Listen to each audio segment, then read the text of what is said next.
I think the real privilege was to be able to take the time and to be able to travel. Of course, it's a privilege, but also I think anyone can access change. If you want to live that kind of lifestyle, I think everybody can do it. It's great. It's just a choice, I think, to... People think we're compromising, but because it's a small house, but actually we feel like we're living a super luxurious lifestyle. If you've got a goal in mind, you have to push through and just keep going and dedicate all of your resources towards it. Like all of our money went to it. And imagine a world in harmony with nature, with others, and with ourselves. A world where people are nourished by diversity and beauty. Do you believe it can exist? Utopia, discovering dreams that are reality. Hello, hi. my name is Pierre-Henri, PH. Yeah, and my name is Bea. We are in Vendée on the west coast of France. We created a lifestyle where we live in a tiny house and we have an organic garden that will feed us all year round. I think we were given a great opportunity and be guardians of that land. I always lived on the farm, so for me it was always my goal to stay here on the farm and take over the farm. It was not a compromise for me to not live in a city because I don't know what's living in a city.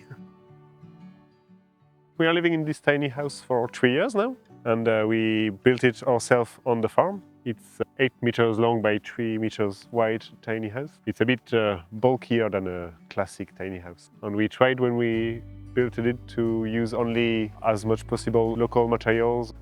And it's important to have a good compost system because compost toilets are very good if they're well managed. This size is for 4 people because we've got us on the woofers. There's a really good book we read about how to do all the compost, and it really helped us. Well, I'm a farmer here, so I work on the farm. We don't live by planning because for me my job is very much depending on the seasons, on the weather. This is kind of our busy period where we are here all the time on the farm. There's different periods. There'll be times when you're sowing and he'll be working until maybe 2, 3 a.m. and starts again really early the next day and no weekends. But then in the winter, there's 2, 3 months where you can just, potter around and work on the house. And we have a van, so we go traveling. I teach English, so I'm also quite flexible. I teach English. So inside the house, we've got everything we need. We've got a shower, a toilet, we've got a kitchen, obviously, and we are not compromising at all. We've got everything we need, basically. We even have a piano for Bea because we are not moving the tiny so much. We know we're gonna leave it here, so we were able to build a little shed next to it, so we can have extra storage, a space for when I come back from the farm. I'm often quite dirty, so I can change in a different space of the tiny house. And there we've got a terrace as well, that's being a view on the garden. And the plan is to have a terrace that goes all around the tiny house. The house is 24 meters square, but we also have a second floor, like a mezzanine. And it's quite spacious, and we are both quite tall. So we built everything for our sizes, so everything is quite higher and taller. We learned a lot about permaculture in New Zealand. So we really designed this space with that in mind. So, the different zones. So the house is obviously the most important zone. We do live in a tiny house, but because we're on the farm, we do have a lot of space. So this space is for hosting the woofers, and we have a little outside kitchen with a table, a fridge, and everything that the woofer need to cook and live. And there is also a space next to the kitchen that's a greenhouse, so we do all of our seedlings at the end of the winter to start the future seedlings for the garden. So yeah, it's a little bathtub, and we use that shelves to do the seedlings for the summer. It's nice. It gets very hot in here, which is great for drying the clothes. We just bought a little caravan and our first woofers, cleaned it up and painted it. And so basically we host woofers only in the summer because it's a nice season to live outside. And they've got little outside compost toilets for them. Mm-hmm. And they also have the outside kitchen and outside bathroom. I think we were extremely lucky to just have the time to take the time to figure out what makes us happy. And, you know, that was the most important thing, is just give yourself a break and try lots of different things and, you know, see what you like. And this is our greenhouse. It's twice as big as our actual house, and it allows us to have our vegetables much earlier in the year. The greenhouse is so handy because in our region, the winter ends up quite late.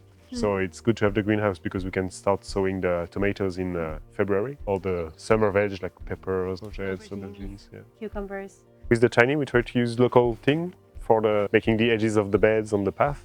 What's great about it is it wears down, and it keeps the pathways clear of weeds. One thing that's important in permaculture is the edges. So you have to create a lot of different type of environment for insects and for animals. We wanted the garden to be close by the house so that you can, you know, go all the time. And we try to grow all the veg for our own consumption. We turned the farm into an organic farm when we took it over from my parents with my sister. And it's organic for 3 years now. And my goal is to produce crops for seeds, but that you can buy in an organic shop locally, and to sell them the most directly and locally as possible. So we started with only flat garden with straw, with no path determined on. So we knew after a few years that we're going to use this kind of path, and we knew we need this size beds on this size, so we did it one step at a time. Like the big thing was having a direct path, like from the house to the shed, from the shed and the house to the compost pile, like just being able to go straight. And then having the things you use a lot close to the house, so all of our herbs and the mint for tea and everything is like as close to the house as possible. So rewarding to eat what you have grown. It's just so great. This is all our kind of one of the herb patches. So we have loads of different types of mint. This is Moroccan mint, isn't it? Yeah. And that one is peppermint, and we've got lemon mint, and we've got chamomile and lemon verbena. So if you just want a little herbal tea at night, you know, you come here and have your choice. One of the principles of permaculture that we try and follow is to keep the ground covered as much as possible. So we have used wood chips in the past, and now this year we're using straw, because when you keep it covered, then, you know, you have less weeds and the ground stays nice and moist in the summer. This is the start of our tiny house. You can see here, this is the sign that was on the trailer. So this is our shower. So shower with a view. We wanted to bring kind of nature in. So we've got plants on the left. It's a compost toilet. Sometimes people think that compost toilets are a bit smelly in a house, but it's actually grand. And we have a trapdoor on the outside so that we can empty the toilet without having to bring it in the house. So this is our kitchen with a view. And we have all the mod cons, like we have a full-sized oven, a dishwasher. So we have, you know, storage for all the things you use every day off the countertop, and this goes into our compost bin. We found an old concrete sink, and we just cut it to fit in there. And it's nice to have all the view all around the house, so where you look, you can see the outside, and it's very nice to be able to see the sunrise here and the sunset on the other side. Here we've got our wood stove. So it's a very small wood stove. It keeps us warm, like really warm all winter. And then we've got storage underneath for the wood. And here, there's no. And there I wanted to have the piano in the house. So we made the little front this shape so the piano could fit in the house. It's really important in a tiny house that everything has its spot. We've got storage in the stairs, like everything. Each one of these steps is storage as well. And up there is the bedroom, and it's a very nice and comfy and big bed. We have these curtains, so if one of us wants to go to bed early, you know, we can close all the curtains, and then the person downstairs can keep doing whatever they're doing. It's nice when you get up to watch outside and see, oh, it's raining today, or it's sunny today. Yeah, this is maybe one of the compromises, is just the clothes. Like all our clothes storage is, you know, around the bed. We've got storage, and then we've got one hanging storage downstairs. This little door leads to the balcony. So this was one of our, a balcony is so nice to be able to enjoy the view. We have, you know, aperitif drinks here, or, you know, breakfast coffee. I don't think we're minimalists, because I really we really like the stuff we have. Like you know, it's more consciously choosing the right. We've got everything we need. Yeah. There's no compromise there. Well, we are planning on building a tiny house village on the farm. So we've got a field that's next to the tiny house where we want to host maybe 20 tiny houses and have a little communal space and maybe host people from around to have workshops and stuff like that. Create a little community of people living in tiny houses, because often people who have tiny houses don't find a space to live. And also to diversify our income, because it's difficult to earn a living only off the farm. So it's good to be able to diversify. So the fruit trees is the first thing we planted when we arrived from New Zealand. Well, our philosophy for the garden is kind of to do it the lazy way. We don't want to spend our life weeding and pruning and harvesting. And we found that for our climate and our soil, the good way for us to do it is to just plant and cover the soil as much as possible with wood chips or straw. In terms of watering, we water not like maybe once a week if it's hot, but we water a lot and less frequently so that the plants have, you know, deep roots. Also, one of the things is everything you take from the garden, you have to put back. I come from the farm. I was always living in the countryside, so it made sense for me to stay here. But we didn't want to buy a big house because mostly we didn't have the income to buy a house at the time. Yeah. And we also didn't want to have a mortgage because we were not sure of how long we were going to stay here, because maybe we want to go back to Ireland, or it was a kind of a test period.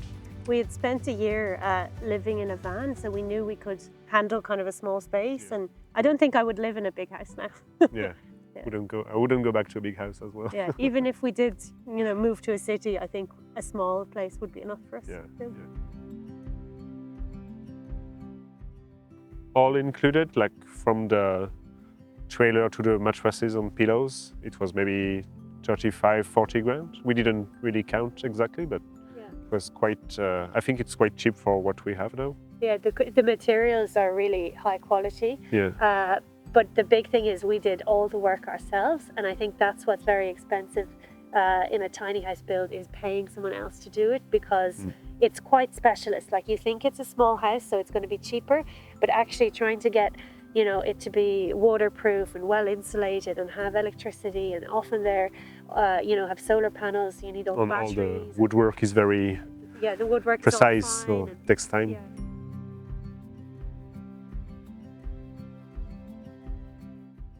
It's a lake for the irrigation on the farm, so PH will use the water to irrigate the 100 hectares of crops. When it's the start of the season, the weather is hot, the water is warm, and you can swim in it. It's very nice. We have a little house for the ducks on the lake, and trying to create, you know, different habitats for all the different animals. Actually, we host people all the time, and people are happy to come and, you know, be a little bit squished in the tiny house, and that's fine.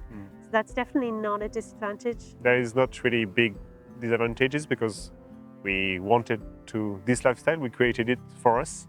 So everything the house we have, the garden we have, everything is designed for our lifestyle. So it's really suits us, it's perfect for us, but probably for a different couple it wouldn't work as well, or they would make different things, different choices. Would be happy to welcome people if they want to come and visit and like learn about what we're doing here, and if they want to do the same thing at their place.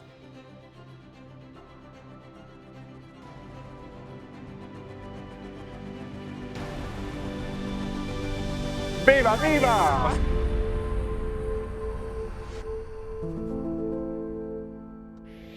Utopia. Discovering dreams that are reality.